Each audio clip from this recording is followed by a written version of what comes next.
अंबाजोगाई बस स्थानकात भानामतीचा प्रकार, सीसीटीव्ही कॅमेऱ्यात घटना कैद.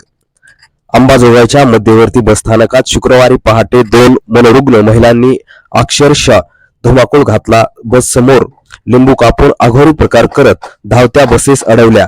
त्याला चालकांना अर्वाच्य भाषेत शिवीगाळ करण्यात आली तर एकमेकींमध्ये मारहाणीही झाली. या प्रकारामुळे प्रवाशांमध्ये भीतीचे वातावरण निर्माण झाले. विशेष म्हणजे हा संपूर्ण प्रकार सीसीटीव्हीत कैद झाला आहे. मात्र घटनास्थळी ना पोलीस कर्मचारी होते ना सुरक्षा रक्षक.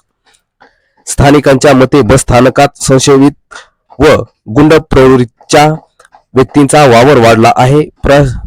प्रशासनाने तात्काळ कारवाई करून प्रवाशांची सुरक्षा सुरक्षित करावी अशी मागणी जोरदार अंबाजोगाईमधून केली जात आहे.